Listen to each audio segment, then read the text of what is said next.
السلام علیکم ورحمۃ اللہ وبرکاتہ۔ کیا حال ہے سب کا؟ ویکینڈ اچھا گزرا؟ الحمدللہ۔ اسپیشل ویکینڈ تھا؟ الحمدللہ۔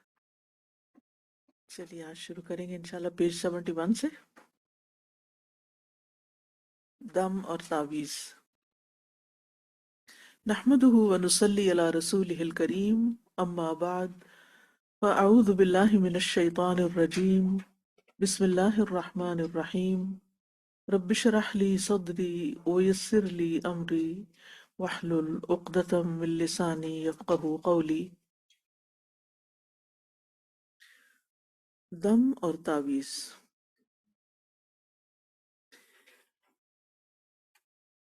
دم یعنی شرعی دم جو ہے اس کو دم جھاڑ بھی کہتے ہیں، یعنی دم کرنا یعنی پھونک مارنا۔ دم سے دم کس کو کہتے ہیں ویسے؟ پھونک کو، ٹھیک ہے؟ تو جھاڑ پھونک بھی کہتے ہیں اور دم جھاڑ بھی کہتے ہیں، ٹھیک ہے؟ اور رقیہ بھی کہتے ہیں۔ تو اس کی مختلف کیفیات ہیں، یعنی مختلف طرح کیا جاتا ہے، مختلف شکلیں ہیں اس کی۔ تو ان میں سے بعض کا ذکر میں آپ سے کروں گی۔ ایک ہے دایاں ہاتھ تکلیف یا درد کی جگہ پر رکھنا اور دعائیں پڑھنا،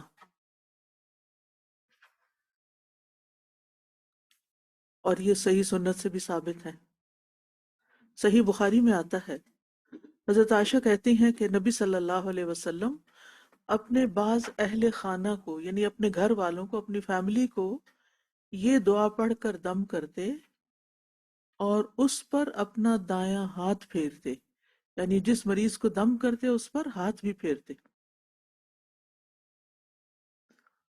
اور وہ دعا کیا تھی؟ اللہم رب الناس اذہب البأس اشفہ وانت الشافی لا شفاء الا شفاؤک شفاء لا یغادر سقما۔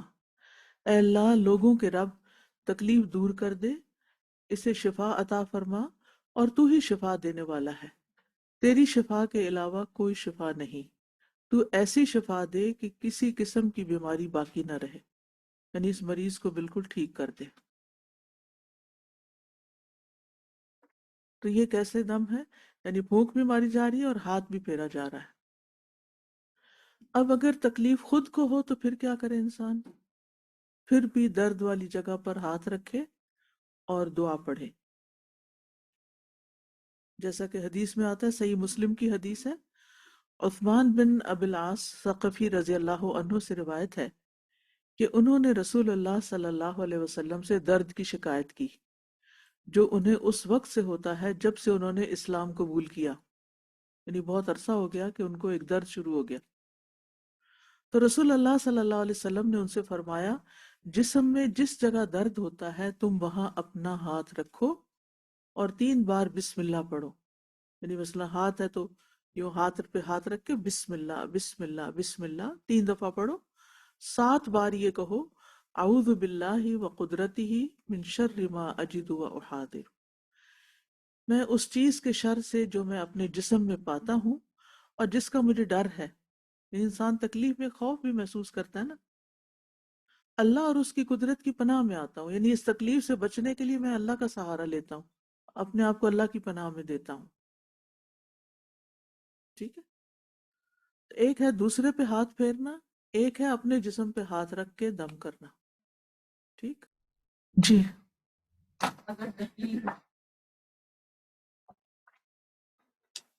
اگر تکلیف دائیں ہاتھ یا دائیں بازو میں ہے تو پھر اپنے بائیں ہاتھ سے کر بائیں سکتے ہاتھ سے کر لیں، جی ہاں، کیونکہ پھر اسی طرح یہ بھی ہوتا ہے بعض اوقات کہ آپ کی کمر میں تکلیف ہے، ایسی جگہ پر ہے جہاں آپ کا ہاتھ جاتا ہی نہیں، تو پھر آپ اوپر والا نسخہ کر لیں، کسی سے کہیں کہ وہ آپ پر ہاتھ پھیرے اس جگہ پر اور یہ دعا پڑھ لیں، ٹھیک ہے؟ اس دعا کے پڑھنے میں 7 دفعہ کی تعداد بتائے گی، پچھلی دعا کا 1 دفعہ کا بتایا گیا، 3 دفعہ بھی پڑھ سکتے ہیں، 5 دفعہ بھی پڑھ سکتے ہیں، 7 دفعہ بھی پڑھ سکتے ہیں، تعداد مقرر نہیں ہے، جی۔ بعض دفعہ ایسا ہوتا ہے کہ بالکل پاؤں میں تکلیف ہوتی ہے، بالکل یعنی جو ایڑی ہے یا پاؤں کا جی پنجہ ہے، تو اس میں پھر پڑھ کے ہاتھ پھیر سکتے ہیں بالکل کیونکہ پھیر اللہ کا سکتے، نام آ رہا ہوتا ہے؟ اللہ کا نام تو زبان لے رہی ہے نا، کر سکتے پاؤں تو ہیں۔ نہیں لے رہا، کر سکتے ہیں کسی بھی جگہ، اس میں کوئی جگہ کی قید نہیں ہے، پورا جسم اس میں آتا ہے، ٹھیک ہے۔ پھر ہے دم کرتے وقت ہاتھ پھیرنا اور ایسی پھونک مارنا جس میں تھوڑا سا لعاب بھی ہو، جیسے تھو تھو تھو ایسے کر کے، ایک ہے چھو، یہ ہے پھونک، ٹھیک ہے، اور ایک ہے تھو تھو تھو، یعنی تھوکنا نہیں، تھتکارنا اس کو کہتے ہیں، یعنی پھونک مار رہے ہیں لیکن چھوٹی پھونک ہوتی ہے، مگر اس میں تھوڑا تھوڑا جیسے وہ بھی اڑتی ہیں فوار سی بھی، تو یہ بھی مستحب ہے کہ جب پھونک مارے تو کچھ لعاب بھی ہو۔ اس کے لیے حدیث آتی ہے ان عائشہ رضی اللہ عنہا ان النبی صلی اللہ علیہ وسلم کان ینفث فی الرقیہ، کہ رقیہ کرتے وقت آپ یعنی تھتکارتے بھی تھے۔ ایک اور روایت میں آتا ہے، حضرت عائشہ سے روایت ہے کہ رسول اللہ صلی اللہ علیہ وسلم جب بیمار ہوئے تو معوذات کی، یعنی قل هو اللہ، قل اعوذ برب الفلق، قل اعوذ برب الناس، یہ صورتیں پڑھ کر اپنے آپ پر دم کرتے۔ حدیث میں وَيَنْفُثُ کا لفظ آیا ہے، اور نفث کا مطلب ہے تھوڑی مقدار میں لعاب کے ساتھ پھونک مارنا، ٹھیک ہے، لیکن لعاب کے بغیر بھی دم کرنا جائز ہے۔ صحیح بخاری کی روایت ہے، ابن عباس رضی اللہ عنہما سے، وہ کہتے ہیں کہ نبی صلی اللہ علیہ وسلم کلمات ذیل سے حسن اور حسین رضی اللہ عنہما کو دم کرتے اور فرماتے تھے تمہارے دادا ابراہیم علیہ السلام بھی انہی کلمات سے اسماعیل اور اسحاق علیہ السلام کو دم کرتے تھے، ٹھیک ہے۔ اور وہ دوسرے کو جب دم کرتے ہیں تو یوں الفاظ آتے ہیں اوئیزو کا، وہ اپنے لیے کریں تو اعوذ بکلمات اللہ التامۃ من کل شیطان وہامۃ ومن کل عین لامۃ، میں اللہ کے تمام کلمات کے ذریعے سے ہر شیطان، زہریلے جانور اور نقصان دہ نظر کے شر سے پناہ مانگتا ہوں۔ تین چیزیں اس میں آ گئی، شیطان آ گیا، زہریلا جانور جیسے بچھو وغیرہ، بعض چیونٹیاں بھی زہریلی ہوتی ہیں، مکڑی، مکھی وغیرہ جو شہد کی مکھی ہوتی ہے، اور ہر ضرر رساں نظر، یعنی ساری نظریں بری نہیں ہوتی لیکن بعض نظر ایسی ہوتی کہ وہ حاسد کی نظر ہوتی ہے یا عین معجبہ ہوتی ہے، تعجب کی، حیرانی کی، یعنی اس میں کوئی بری انٹینشن نہیں ہوتی کسی کی، لیکن خوش ہو کر کوئی کسی کو دیکھتا تو اس سے بھی نظر لگ جاتی ہے یا لگ سکتی ہے۔ ہمیشہ ایسا نہیں ہوتا لیکن بعض اوقات ہوتا ہے۔ پھر نیکسٹ سٹیپ ہے مٹی اور تھوک لگا کے دم کرنا، مٹی کو ٹچ کر، یعنی ایسے زبان کے ساتھ، جیسے انگلی ہے نا تو زبان پہ تھوڑی سی یہ لگا کے، گیلا کر کے اس کو، پھر مٹی پہ لگا کے، پھر اس کو اس تکلیف والی جگہ پر لگانا، جیسے آپ مرہم لگا رہے ہیں مثلا، کیونکہ لعاب دہن جو ہے، یہ لعاب دہن جو ہے اس کے بھی بڑے اثرات ہوتے ہیں۔ آپ کو معلوم ہے کہ بعض لوگ کہتے ہیں کہ اگر صبح کا لعاب جو ہے ساری رات کے بعد اس کو آنکھوں پہ لگایا جائے تو اس سے نظر ٹھیک ہو جاتی ہے، کئی لوگوں نے تجربہ بھی کیا کہ اس میں انزائمز ہوتے ہیں۔ جی، حضرت علی رضی اللہ عنہ سے مروی ہے، وہ کہتے ہیں کہ نبی صلی اللہ علیہ وسلم کو بچھو نے ڈس لیا جبکہ آپ نماز پڑھ رہے تھے، بس جب آپ نماز سے فارغ ہوئے تو فرمایا اللہ بچھو پہ لعنت کرے، یہ نہ نمازی کو چھوڑتا نہ اس کے علاوہ کسی اور کو۔ پھر آپ نے پانی اور نمک منگوایا، پانی اور نمک، اور متاثرہ جگہ پر لگاتے گئے اور ساتھ یہ صورتیں پڑھتے گئے، قل یا ایھا الکافرون، قل اعوذ برب الفلق، قل اعوذ برب الناس، اور جہاں تک مٹی کا دم ہے وہ پیچھے آیت دعا بتانا بھول گئی۔ نبی صلی اللہ علیہ وسلم، یہ تو زہریلے جانور کے ڈسنے پہ ہے، اور مٹی کا دم کیا ہے کہ آپ صلی اللہ علیہ وسلم پھوڑے پھنسی وغیرہ پر یا کوئی کٹ نشان ہوتا تو اس پر یہ مٹی لگا کے کرتے، بسم اللہ تربت اردنا وریقۃ بعدنا یشفى سقیمنا باذن ربنا. ٹھیک ہے، یہ شفا کی جو دعائیں ہیں نا اس میں یہ ہونا چاہیے. ایک شفا کی دعاؤں کا ایک اور ورژن بھی میں تیار کروا رہی ہوں جس میں اس کے اندر جو چیزیں چھوٹ گئی ہیں وہ اس میں انشاءاللہ آ جائیں گی. چھوٹا سا کتابچہ بنے گا کہ کافی چیزیں جمع ہو گئی. کافی عرصے سے میں اس پہ کام کر رہی ہوں تو الحمدللہ یہ تیار ہو رہا ہے. بہت فائدے کی چیز ہے اور اللہ ہی مدد کرتا ہے اور اللہ ہی کے پاس شفا ہے. لہٰذا دعاؤں میں بڑی تاثیر ہے اور دعا مومن کا ہتھیار ہے. یعنی دعا کریں لیکن صرف دعا پر انحصار نہ کریں، دعا بھی ساتھ کریں. ٹھیک ہے نا؟ نبی کریم صلی اللہ علیہ وسلم کی باتوں میں اتنی حکمت ہے کیونکہ مٹی جو ہے نا اینٹی سیپٹک پراپرٹیز ہوتی ہے اس کے اندر، یعنی کہ جو اگر بیکٹیریل وغیرہ انفیکشن ہو تو آپ مٹی استعمال کرتے ہیں بعض اوقات ٹریٹمنٹ کے لیے. تو آپ نے بتایا وہ پھوڑے پانسے میں وہ چیز استعمال ہوتی ہے، تو میں اس کو ریلیٹ کر رہی تھی اس چیز سے. جی ہاں الحمدللہ. یہ دین جو ہے نا یہ انسانی عقل یا سائنس یا ایکسپیرینس پر نہیں ہے، یہ دین وحی الہی پر مبنی ہے. اللہ کی طرف سے یہ باتیں ان کو الہام کی گئی تھی اور انہوں نے ہمیں سکھائی اور ہم انہیں چھوٹا سمجھ کر استعمال نہیں کرتے. حالانکہ ان سب چیزوں کا میں نے تجربہ کیا الحمدللہ اور بہت ہی فائدہ ہوتا ہے. اور جو یہ جو زہریلے جانور کا ڈسنا ہے جیسے مکڑی، مکھی، چیونٹی یا کوئی بھی چیز جس سے سوجن ہو جاتی، خارش ہو جاتی، رنگ بدلنے لگتا ہے اسکن کا، تو اس میں آپ دیکھیے کہ 7 صورتیں پڑھ رہے ہیں اور اس میں قل یا ایھا الکافرون، قل اعوذ برب الفلق اور قل اعوذ برب الناس ہے. یعنی تھوڑا تھوڑا فرق بھی ہے چیزوں میں.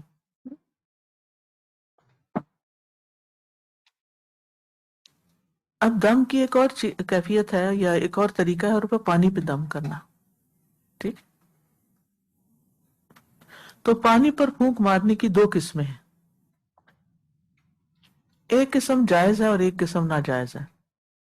پہلے ناجائز کی بات کر لیتے ہیں کہ بعض لوگ کسی سے خاص طور پر برکت حاصل کرنے کے لیے دم کرواتے ہیں کہ اس کے سانس کی برکت اور اس کی تھوک کی برکت، اور یہ ناجائز ہے. ٹھیک ہے، کسی انسان کی برکت لینے کے لیے دم نہیں کروائیں. نبی صلی اللہ علیہ وسلم کے علاوہ کسی کی تھوک پھونک سے برکت لینا منع ہے. رائٹ؟ اب ہے جائز شرعی دم جس کو عربی میں رقیہ شرعیہ کہتے ہیں، یہ سنا ہوگا آپ نے. اور اس کا طریقہ یہ کہ آدمی مسنون دعائیں پڑھ کر جسم پر پھونک مارے یا یہ آیات وغیرہ پڑھ کر پانی پر دم کر کے اس کو پیے یا اس کے ساتھ نہائے. دونوں طرح جائز ہے، پی بھی سکتے ہیں، نہا بھی سکتے ہیں. جیسے بعض بیماریوں میں بیری کے پتے ابال کر ان کے اوپر پورا رقیہ پڑھا جاتا ہے، پھر اس پانی سے غسل کیا جاتا ہے. نظر لگ جائے، جادو وغیرہ ہو، بیماریوں میں بھی تو پانی پہ پھونک کر اس سے نہا بھی سکتے ہیں، پی بھی سکتے ہیں. بیری کے بغیر بھی، بیری کے ساتھ بھی. پانی کے اندر پھونک، پانی کے اندر پھونک دیں، یعنی دور سے پھونک دیں، اس شیشے کے گلاس میں رکھ کے ادھر سامنے رکھ کے ایسے بھی کر دیں تو کافی. یعنی ضروری نہیں. بعض لوگوں کو تو میں نے دیکھا واقعی بیچ کے اندر یعنی اس کے اندر پھونکتے ہیں تو ان کا اپنا تجربہ ہے. لیکن یہ ہے کہ جیسے پانی کسی بول میں رکھا ہوا تو آپ دور سے ایسے کر دیں، کوئی حرج نہیں. لگتا ہے نا کہ یعنی اس کے اندر کچھ حصہ جائے تو یہ جو بند بوٹلز پہ بھی لوگ زیادہ دم کر کے لے لیتے ہیں. جی ہاں، بند باٹل پہ بھی، لیکن یہ کہ اگر اندر بھی چلا جائے تو کوئی حرج نہیں ہے. کیونکہ اس وقت قرآن پڑھا ہوا ہوتا ہے نا.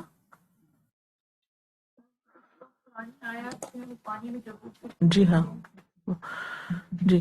حضرت عائشہ کہتی ہیں کہ نبی صلی اللہ علیہ وسلم ہر رات جب بستر پر تشریف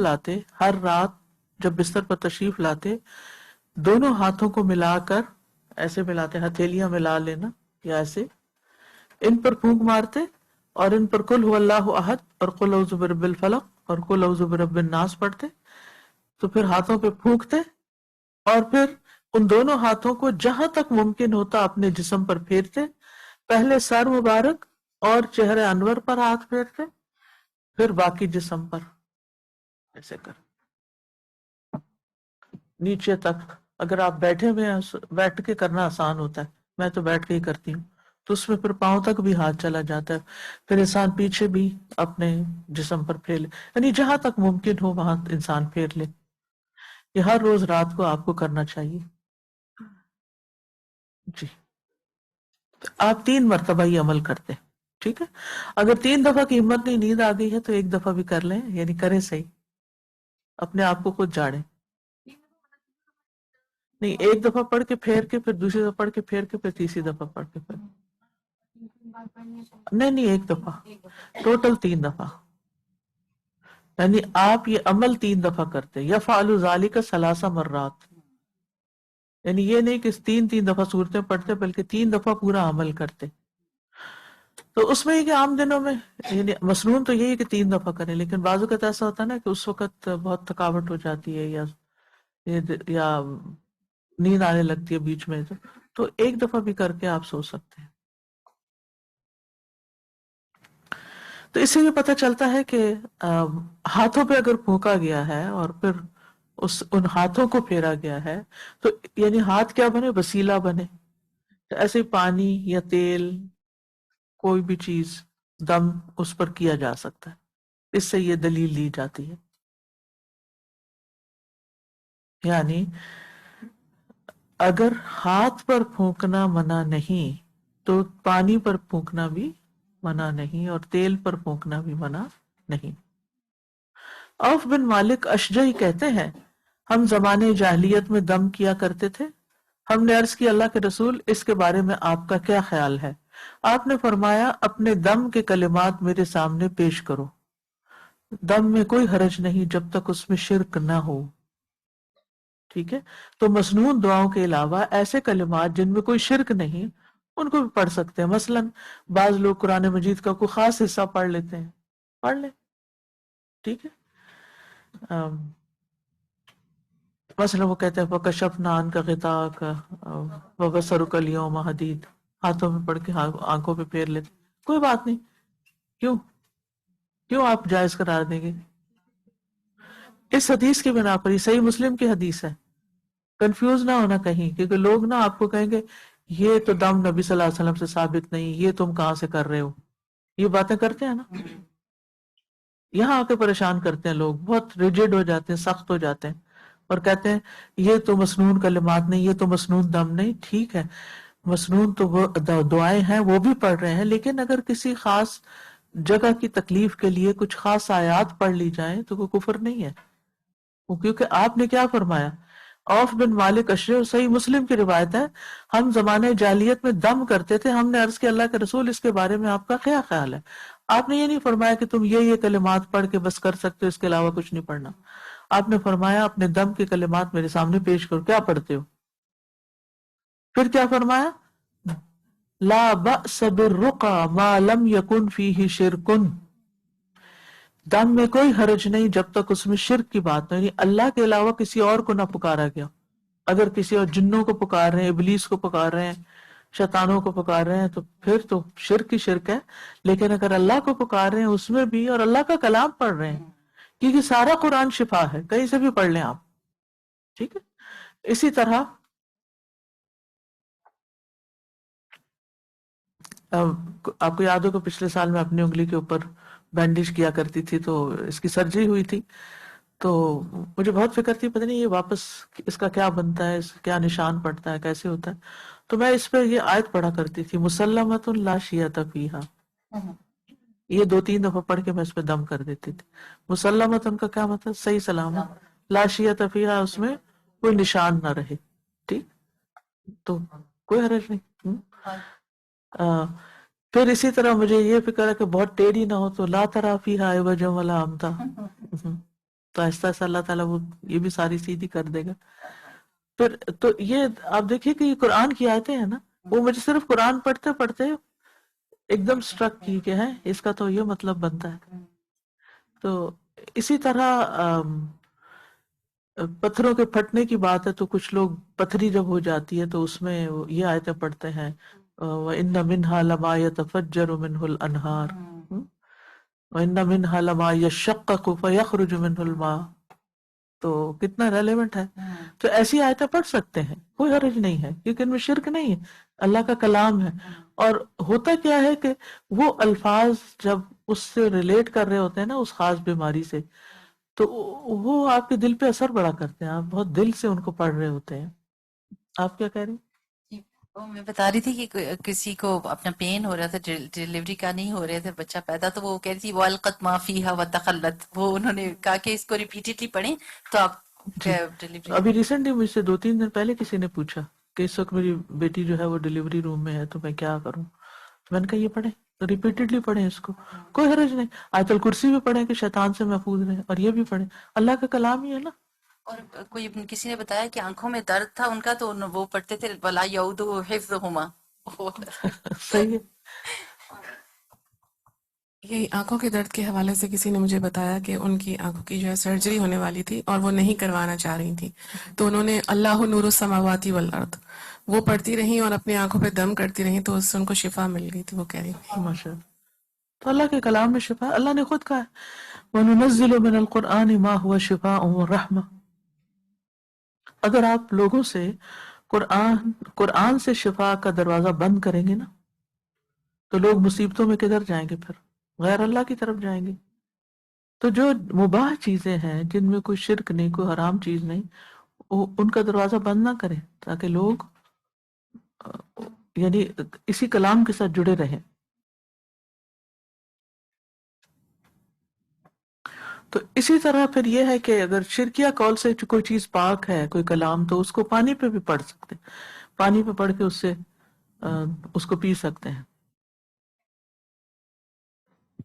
اسی طرح جیسے 7 سلام ہے قرآن میں، سلام علی نوح فی العالمین، سلام قولا من رب الرحیم، سلام ہی حتی مطلع الفجر. تو سلامتی کے لیے انسان بیمار ہے تو اس کے لیے پڑھ سکتے ہیں. نبی صلی اللہ علیہ وسلم نے خود پانی پہ دم کیا. کون سے پانی پہ؟ نہیں، خواب زمزم کا تو نہیں ملتا. ابھی میں نے حدیث پڑھی ہے، آپ کو پھر بھول گئی ہے. جب بچھو کاٹ گیا تھا، نمک اور پانی، تو یہ نہیں تھا کہ نمک الگ ڈالا پھر پانی الگ ڈالا، پانی میں ہی نمک ڈال کے اس کو اس کے ساتھ ساتھ کیا پڑھ رہے تھے؟ قل یا ایھا الکافرون اور معوذتین پڑھ رہے تھے. ٹھیک ہے،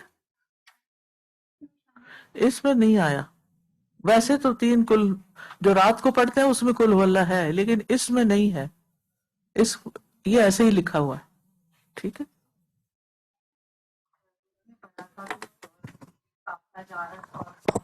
جی ابھی وہ قافلے کی بات بعد میں آئے گی.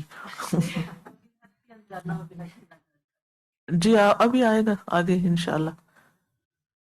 پھر اسی طرح بخار کو پانی سے ٹھنڈا کرنا. ٹھیک.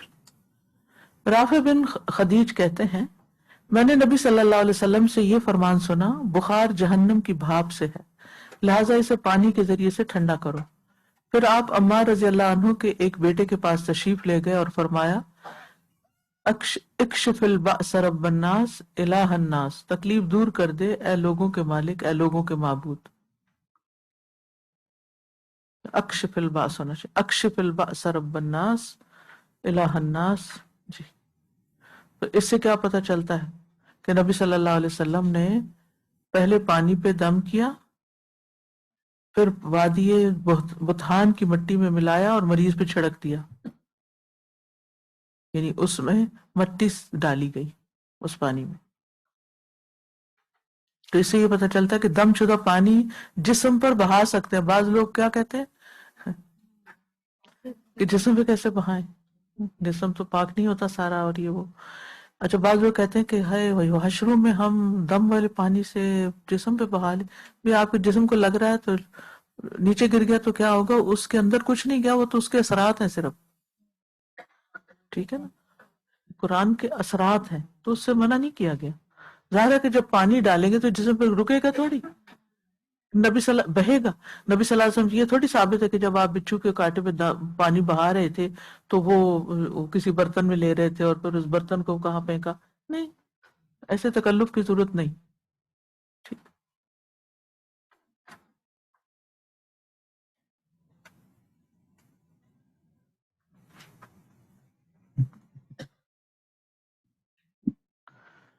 پھر ہے کھانے میں لعاب ملانا. جابر رضی اللہ عنہ سے روایت ہے، وہ کہتے ہیں رسول اللہ صلی اللہ علیہ وسلم نے مجھے فرمایا میرے آنے تک ہنڈیا کو چولہے سے نہ اتارنا اور نہ گوندے ہوئے آٹے کی روٹیاں پکانا. چنانچہ میں گھر آیا اور رسول اللہ صلی اللہ علیہ وسلم بھی لوگوں کے آگے آگے تشریف لا رہے تھے. میں نے جلدی سے آ کر بیوی کو اطلاع دی تو اس نے کہا اللہ تعالیٰ تمہارے ساتھ ایسا ایسا سلوک کرے.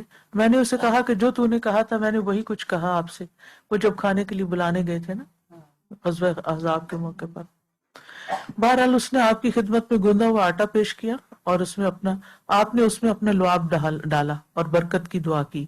پھر ہنڈیا کی طرف متوجہ ہوئے، اس میں بھی لعاب ڈالا اور برکت کی دعا کی، اور پھر پتہ نہیں بے شمار لوگوں نے وہ کھانا کھایا اور ختم نہیں ہوا.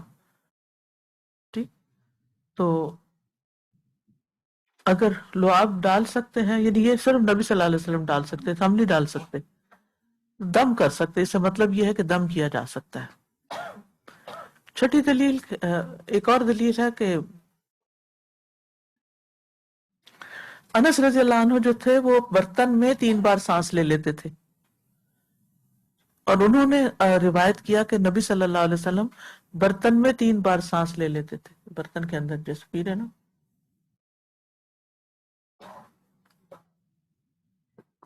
اندر ہی سانس لے کے پیتے جانا. ٹھیک ہے، الگ سے نکال کے نہیں. تو اس سے پتہ چلتا ہے کہ پھر پھونک بھی پانی کے اندر ماری جا سکتی. رائٹ.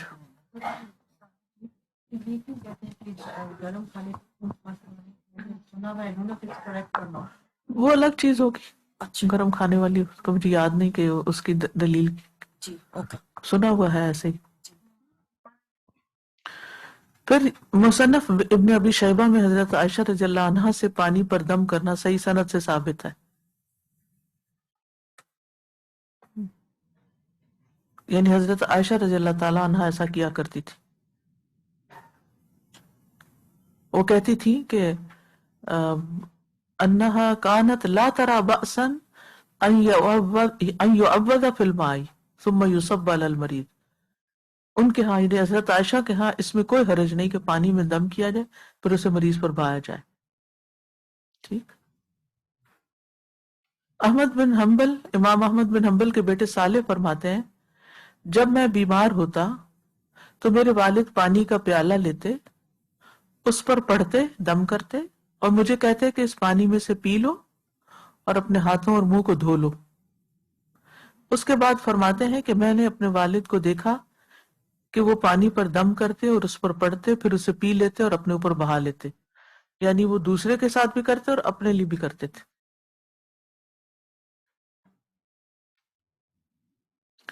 پھر زمزم کے پانی پر دم. امام ابن قیم لکھتے ہیں ایک وقت میں مکہ میں بیمار تھا، ڈاکٹر اور دوا سے محروم تھا، تو میں سورت فاتحہ سے علاج کرتا رہا. اس کا طریقہ یہ تھا کہ زمزم کا پانی لیتا اور اس میں برابر سورت فاتحہ پڑھتا رہتا، یعنی ان گنت دفعہ، پھر اسے پی لیتا تو مجھے اس سے مکمل شفا ہو گئی. وہ اپنا ذاتی تجربہ بیان کرتے ہیں.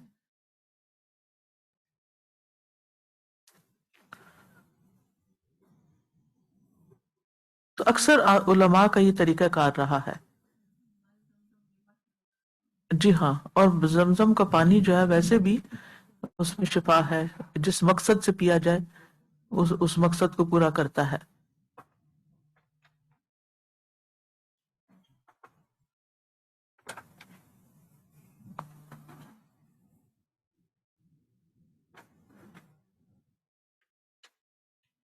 یہ جو لگا کے ٹیپ ریکارڈر اور جیسے اس کے اوپر لمبا رکیا ہوتا ہے، جی جو جیسے پانی ہم رکھ دیتے ہیں آگے اور ایسا لگا سکتے ہیں کہ رکیا لمبا جو ہوتا ہے اور وہ چلتا رہے خود ریکارڈنگ. پڑھنا چاہیے، خود پڑھنا. اگر let's اگر say نہیں کو پڑھ سکتا تو ٹھیک ہے لگا رکھے.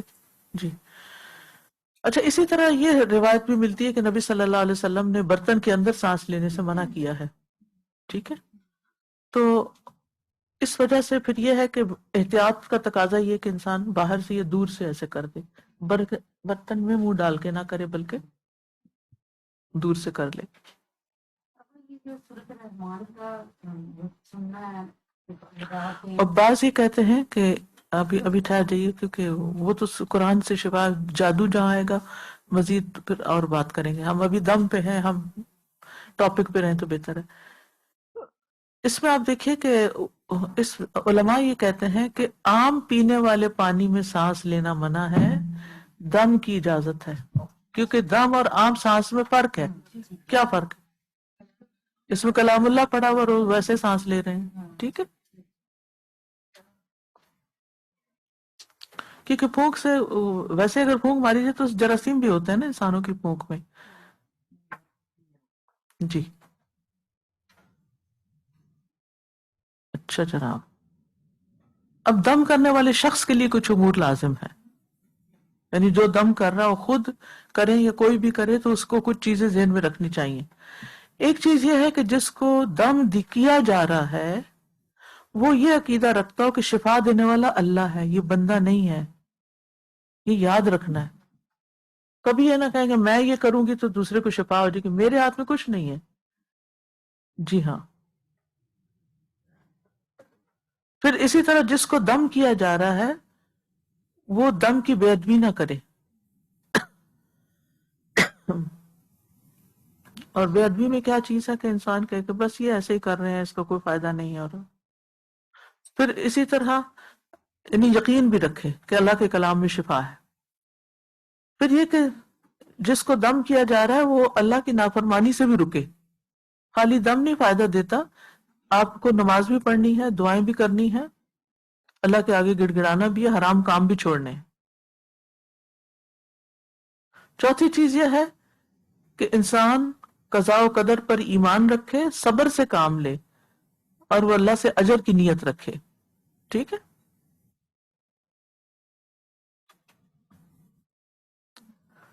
اللہ سے اجر کی نیت رکھے.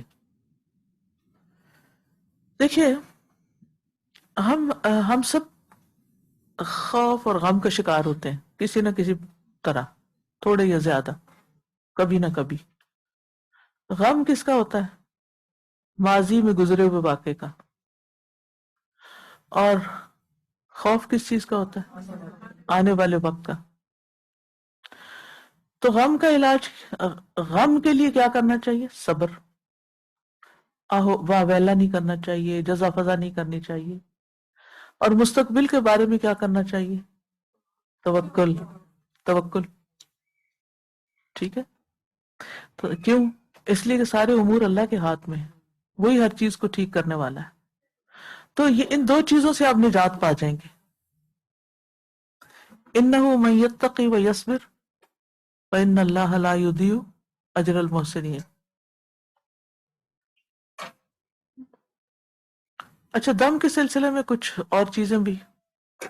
دم کرنے والا شخص غافل نہ ہو، غفلت سے نہیں، بس ایسے ادھر ادھر دیکھ رہا ہے اور پڑے جا رہا.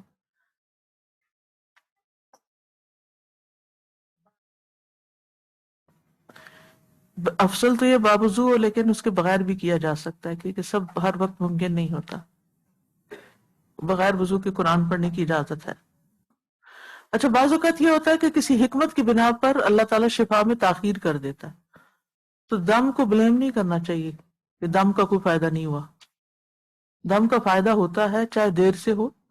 یہ اللہ کی مرضی ہے نا، جب چاہے. دم بھی ایک طرح سے دعا کی طرح ہی ہوتا ہے، تو جب چاہے اللہ قبول کر لے.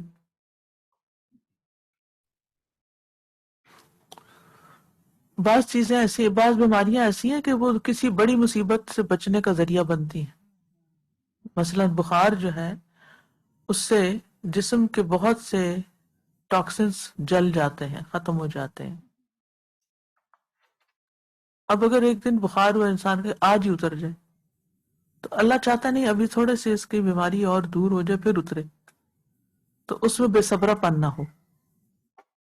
بعض بیماریاں جلدی ٹھیک ہو جاتی ہیں اور بعض دیر سے. اب یہ اللہ کا فیصلہ نا، جس کو جب چاہے شفا دے.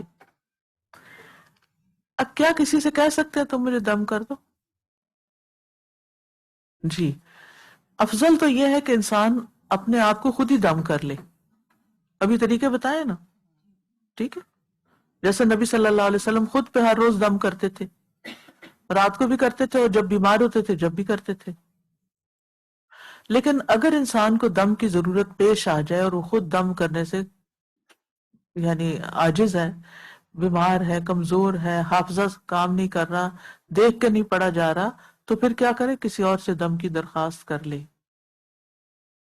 لیکن اس میں یہ اعتقاد نہ رکھے کہ اس سے شفا ملے گی مجھے، بلکہ یہ صرف ایک سبب ہے، شفا دینے والا اللہ ہے. دوسری شرط یہ ہے کہ دم کرنے والا مسلمان ہو جس کا عقیدہ درست ہو اور وہ جائز روکیے کے ساتھ دم کرے، شرکیہ کلمات نہ کہے.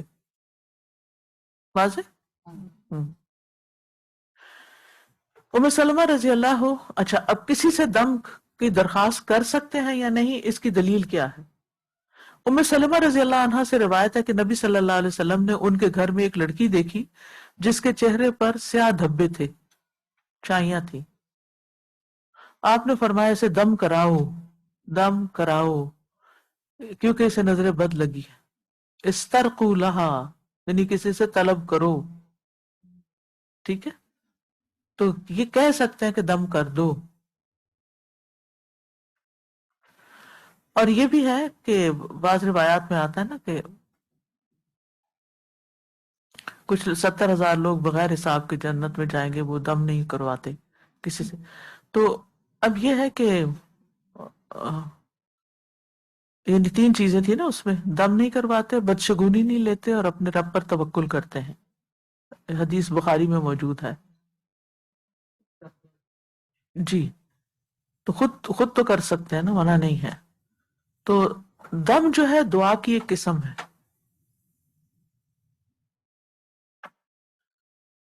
تو افضل یہی ہے کہ کسی سے مطالبہ نہ کیا جائے، خود کیا جائے.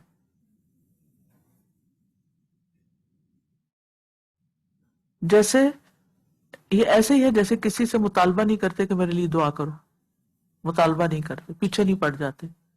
ٹھیک، تو ایسے ہی کسی سے دم کروانے کے بھی پیچھے نہیں پڑ جاتے. اگر کوئی کسی کو دم کر دے، اپنے آپ کو کرے، تو یہ نیکی کا کام ہے. نبی صلی اللہ علیہ وسلم کی سنت ہے، آپ کیا کرتے تھے. اور آپ صرف اپنے اوپر نہیں کرتے تھے، کیا آپ دوسروں کو دم کرتے تھے؟ کرتے تھے نا. ہاں، یہ بھی ٹھیک. تو اگر ممانعت ہوتی اس کی تو پھر آپ کسی کو نہ کرتے.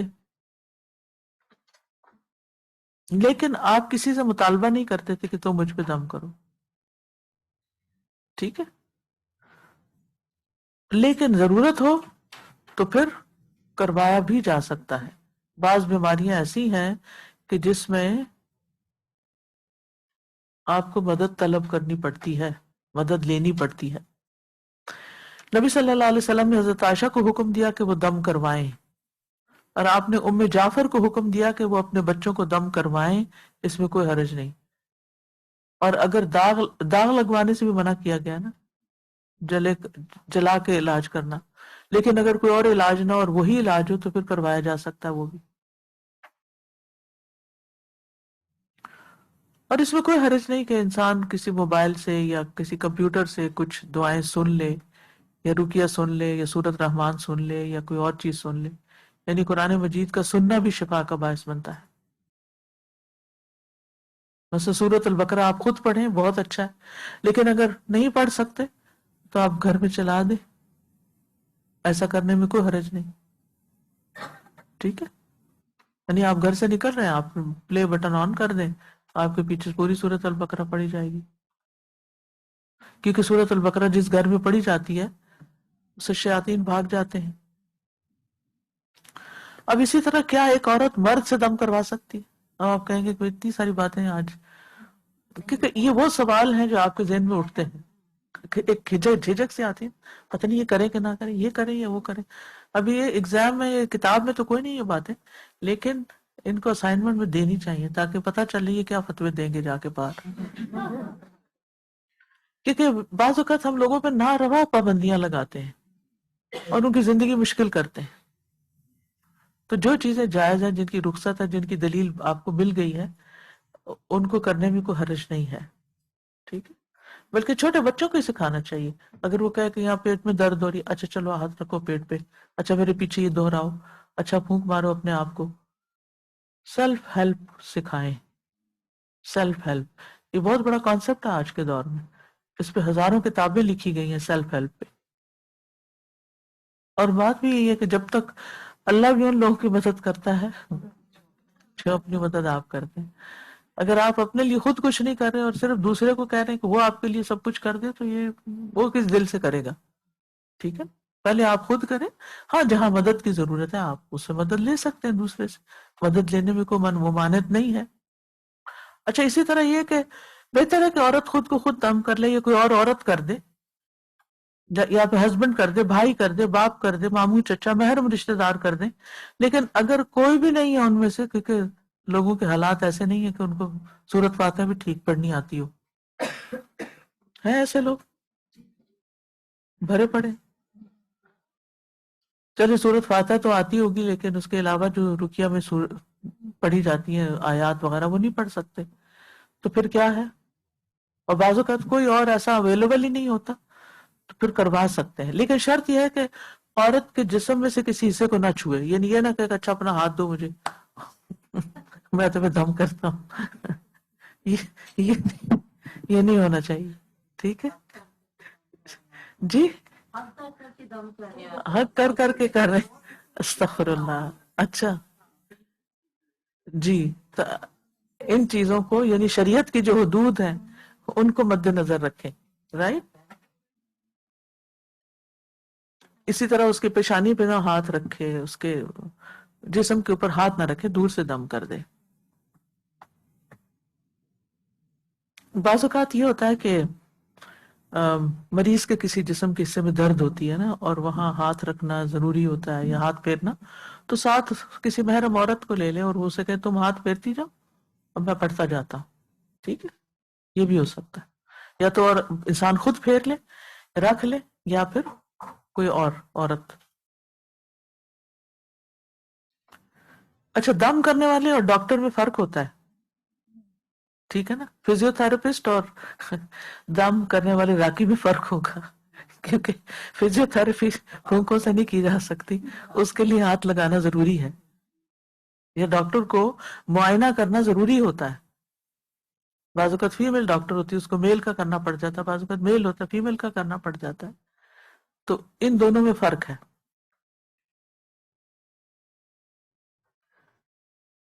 اور جو دم کرنے والے ہیں وہ خاص طور پر اس چیز میں محتاط رہیں.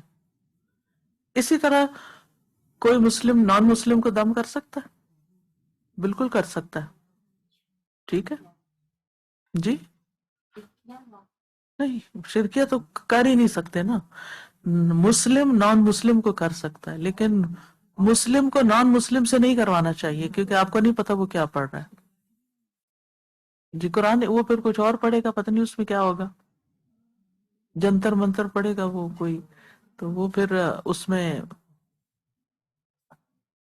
اچھا، اس کی کیا دلیل ہے کہ نان مسلم کو کر سکتے ہیں؟ اس کی دلیل ہے صحیح بخاری کی روایت، ابو سعید خدری رضی اللہ عنہ سے روایت ہے. وہ کہتے ہیں کہ نبی صلی اللہ علیہ وسلم کے کچھ صحابہ کسی سفر پر روانہ ہوئے.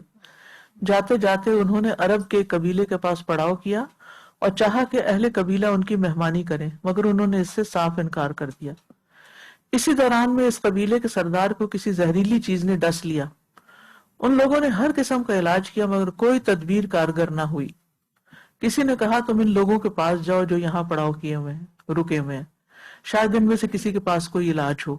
چنانچہ وہ لوگ صحابہ کرام کے پاس آئے اور کہنے لگے اے لوگو، ہمارے سردار کو کسی زہریلی چیز نے ڈس لیا ہے اور ہم نے ہر قسم کی تدبیر کی ہے مگر کچھ فائدہ نہیں ہوا. کیا تم میں سے کسی کے پاس کوئی چیز ہے، علاج ہے؟ ان میں سے ایک نے کہا اللہ کی قسم میں جھاڑ پھونک کرتا ہوں، لیکن واللہ تم لوگوں سے ہم نے اپنی مہمانی کی خواہش کی تھی تو تم نے مسترد کر دیا.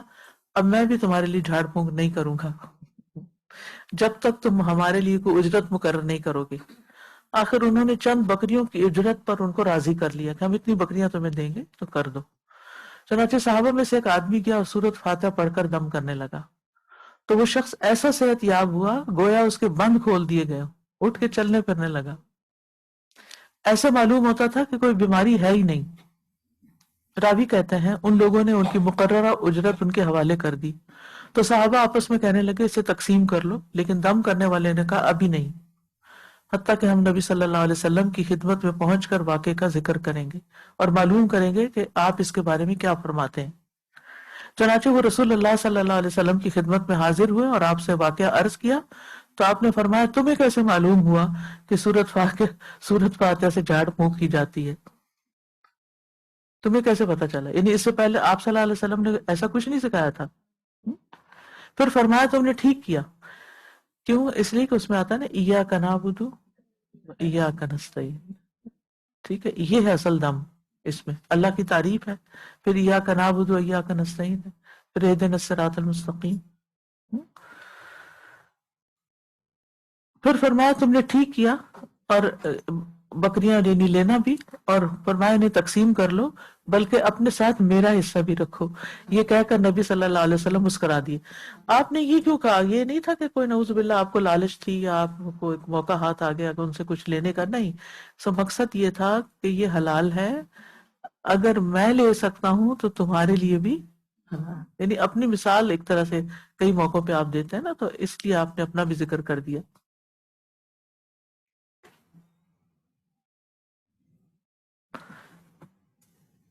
اچھا، اسی طرح اب یہ ہے کہ اہل کتاب میں سے مثلا کوئی یہودی ہے، وہ دم کرتا ہے، تو کیا وہ دم کر سکتا ہے؟ اگر دم کے کلمات اللہ کی کتاب میں سے ہوں، شرکیاں نہ ہوں، اللہ کا ذکر ہو، اللہ کے نام ہو۔ موطا امام مالک میں ہے، ابو بکر رضی اللہ عنہ نے ایک یہودی عورت سے کہا جو حضرت عائشہ کو دم کرتی تھی کہ اللہ کی کتاب کے کلمات کے ساتھ دم کرو، کیونکہ اللہ کو تو وہ بھی مانتے ہیں، کتاب بھی پڑھتے ہیں۔ اب ریسنٹلی ایک مجھے ویڈیو کلپ دیکھنے کا موقع ملا کسی اہل کتاب میں سے کسی کا، بلکہ اس کا نام بھی اہل کتاب بھی تھا اس چینل کا۔ وہ جتنی باتیں قربانی سے متعلق کر رہا تھا، وہ اگر آپ کو نہ پتا ہو کہ یہ اہل کتاب میں سے، تو آپ سمجھیں کہ شاید یہ کو مسلمان بول رہا ہے۔ عربی میں تھی وہ ٹاک اس کی۔ تو یہ ہے کہ دین تو ایک ہی ہے نا، لیکن اس دین میں خرابیاں ڈال دی گئیں، اور سب سے بڑی مشکل یہ ہوئی کہ نبی صلی اللہ علیہ وسلم کا انکار کر دیا گیا۔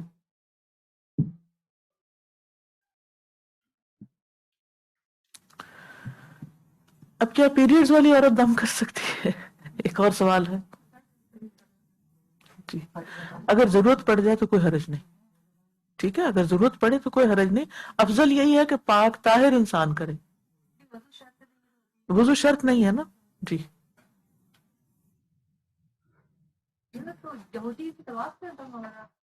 اگر اللہ کے کلمات یعنی اس میں شرک نہیں ہے تو، لیکن ایسے نہیں کہ آپ کے پاس آپشنز ہیں اور آپ خواہ مخواہ میں چل پڑیں کہیں اور۔ سب سے پہلے تو خود پہ خود کریں، پھر کسی عورت سے کروائیں، پھر کسی مرد سے کروائیں، پھر کسی ضرورت کے، کیونکہ بعض اوقات آپ کو پتہ ہے کہ کچھ لوگ رقیہ کے کافی ماہر ہوتے ہیں، جیسے جنات وغیرہ نکالنا۔ رقیہ صرف بیماری کے لیے نہیں ہوتا، جنات کو نکالنا ہوتا ہے، جادو کا توڑ کرنا ہوتا ہے، تو وہ میرے تیرے کی بس کی بات نہیں ہوتی جنوں سے نبٹنا، سمجھ گئے؟ تو یعنی بعض بیمار اتنے بیمار ہوتے ہیں، پتہ نہیں آپ کو کبھی دیکھنے کا موقع ملا کہ نہیں، تو اس قدر بیمار ہوتے ہیں کہ وہ ان پہ دام کرے تو وہ تڑپنے لگتے ہیں، وائلنٹ ہو جاتے ہیں، اگریسو ہو جاتے ہیں، مار پیٹ کرنے لگتے ہیں، ان کو تو باندھنا پڑتا ہے، کیونکہ ان کے اندر جو جنات ان کو پوزیس کیے ہوئے ہوتے ہیں وہ بگڑ اٹھتے ہیں۔ تو یہ تھے کہ آپ دوسرے کو دام کر سکتے، خود بھی بے ہوش ہو جائیں، ٹھیک ہے۔ تو ایکسٹریم کیس جی وہ حملہ آور ہو جاتے ہیں نا، یعنی وہ جن وہاں سے نکلتے ہیں وہ آپ میں جا گھستے ہیں، اس لیے کرنے سے پہلے خود کو بھی پروٹیکٹ کرنا ہوتا ہے، ایسے نہیں اٹھ کے دم شروع کر دیں۔ صبح شام کے اذکار پڑھیں، اور وہ جو لا الہ الا اللہ وحدہ لا شریک کی تسبیح کریں، 100 دفعہ پڑھا ہوا آپ نے، پھر آپ ہاتھ لگائیں کسی کو۔ جی میں بتا رہی ہوں، صبح شام کے اذکار، آیت الکرسی وغیرہ پڑھ کے اپنے اوپر خود ہاتھ پھیر لیں، پھر یہ لا الہ الا اللہ وحدہ لا شریک لہ 100 دفعہ پڑھیں، کیونکہ جو 100 دفعہ یہ پڑھتا ہے اس پر کوئی چیز اثر انداز نہیں ہو سکتی، ٹھیک ہے نا۔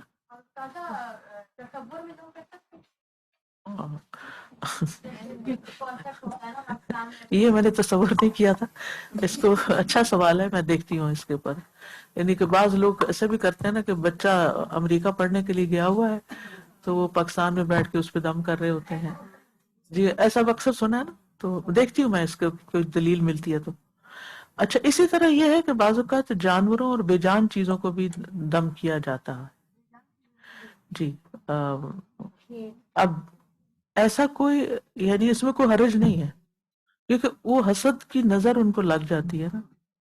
جی ہاں, ٹھیک ہے. جی شیطان اس میں گھس جاتے ہیں, نظر لگ جاتی ہے. بعض اوقات کسی کا کھیت جل اٹھتا ہے. نبی صلی اللہ علیہ وسلم نے فرمایا جب اپنے بھائی کا وجود یا کوئی مال پسند آئے تو اس کے لیے برکت کی دعا کرو, کیونکہ نظر لگ جانا برحق ہے.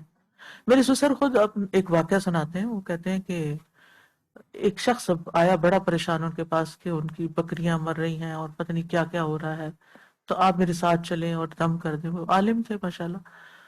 تو وہ ساتھ گئے. وہ کہتے ہیں میں نے جا کے سمپلی یہ کیا کہ جو ان کا یعنی جو لینڈ کی ان کی باؤنڈریز تھی نا, میں نے وہاں چلنا شروع کر دیا اور صرف موعظتین آیت الکرسی پڑھتے پڑھتے چاروں طرف پڑھ کے بس دم کر دیا. تو الحمدللہ معاملہ ٹھیک ہو گیا. ایسا کیا جا سکتا ہے, ٹھیک ہے. آن لائن دم کر سکتے ہیں یا نہیں؟ بابا جی ایک والا بابا ہے, وہ ساری دنیا میں کرتا ہے. آپ فون آگے کر دیں تو وہ پھو پھو پھو پھو کرتا رہتا ہے.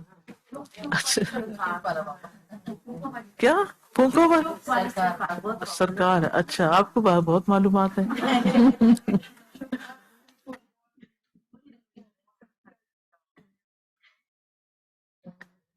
بات یہ ہے کہ اگر آپ کے قریب کوئی بھی نہیں ہے, یعنی کوئی دم کرنے والا نہیں, کوئی آپ کی بیماری شدید شدت پکڑ گئی ہے, آپ ایک ایسے جگہ رہتے ہیں کہ جہاں سے آپ نہ نکل کے جا سکتے نہ کچھ, تو اگر وہ قرآن کی آیات یعنی فون لگایا ہوا تو یہ ایسے ہے نا جیسے کوئی یہاں سے پڑھ کے آپ کے اوپر, یعنی میں آپ پہ ڈائریکٹ کر رہی ہوں یا تھرو مائک کر رہی ہوں یا تھرو فون کر رہی ہوں.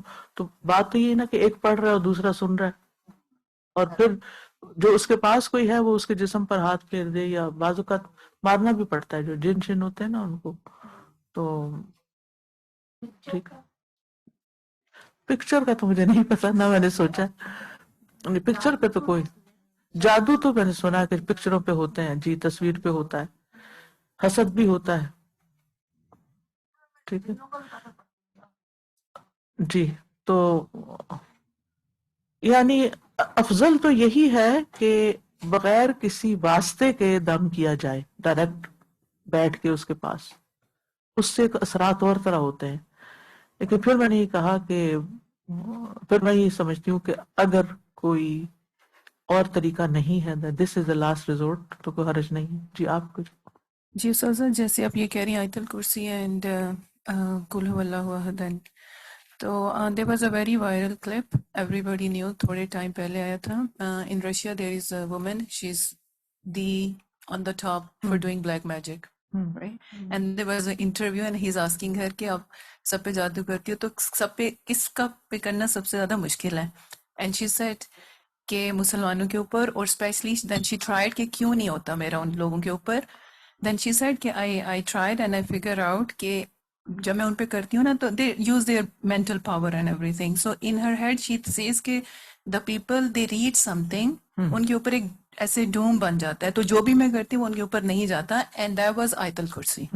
So whoever آیت الکرسی is your protection main. Yes. And then اس کے بعد کل, تو اپنے اوپر کرنا سب سے زیادہ سب سے بہتر ہی اپنے اوپر کریں. اور اسی طرح یہ ہے کہ جیسے آمن الرسول ہے, جو شخص رات کے وقت یہ آیتیں 2 آیتیں پڑھ لیتا ہے اس کو رات بھر کے لیے کافی ہو جاتی ہیں.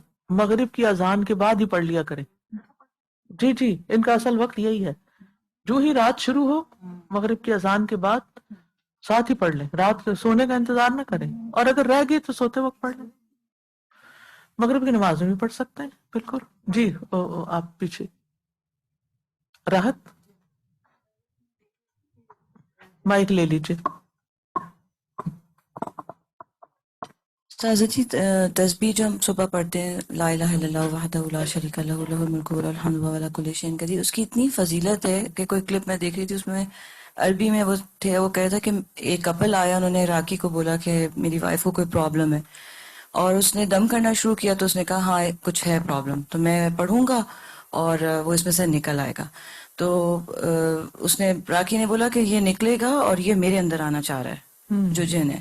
تو اس کے ہسبینڈ نے کہا نہیں نہیں، اگر ایسا ہوگا تو اگر آپ کے اندر آ گیا تو ہم دونوں کو کون بچائے گا، تو نہیں یہ طریقہ نہیں. تو اس نے کہا کہ نہیں ہولڈ آن، یہ سب کچھ صحیح ہو جائے گا، لیٹ ہم کم، جو بھی اس کو کرنا ہے.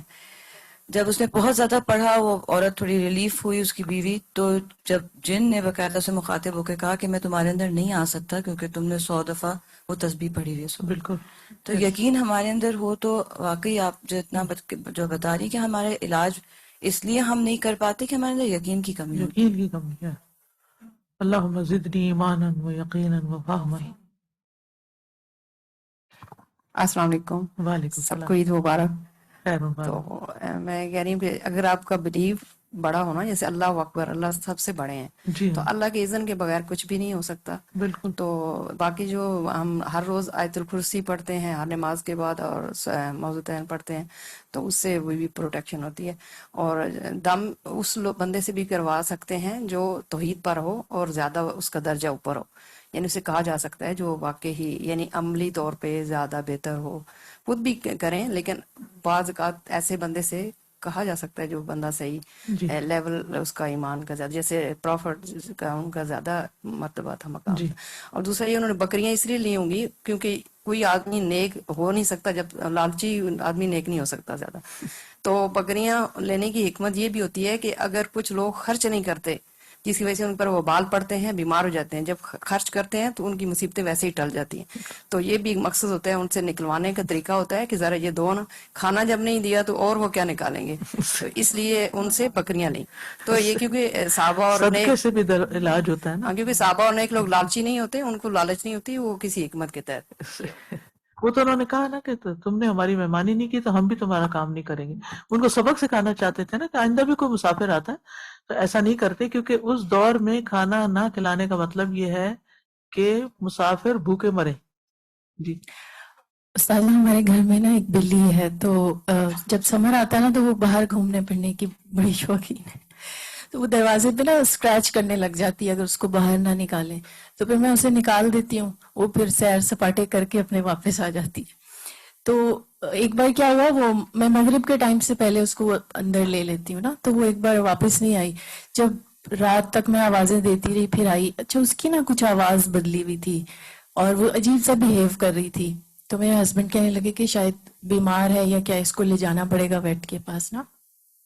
تو میرے ذہن میں ایسے آیا کہ مغرب کے وقت یہ باہر تھی، پتہ نہیں کوئی اس پہ ایسا اثر ہو گیا یا کیا. تو میں نے نا وہ اس کے اوپر اسی طرح کل پڑھ دیا، اس کے پانی پہ بھی میں نے پھونک دیا اور وہ الحمدللہ ٹھیک بھی ہو گئی. ماشاء اللہ. تو وہ ایک دم مجھے کلک ہوا کہ واقعی شاید اس پہ ایسا کچھ اثر ہو گیا ہو.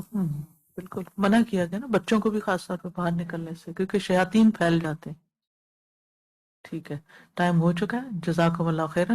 سبحانک اللہم و بحمدک، اشہد ان لا الہ الا انت، استغفرک و اتوب الیک. السلام علیکم و رحمۃ اللہ وبرکاتہ. اللهم صل على محمد وعلى آل محمد كما صليت على إبراهيم وعلى آل إبراهيم إنك حميد مجيد. اللهم بارك على محمد وعلى آل محمد كما باركت على إبراهيم وعلى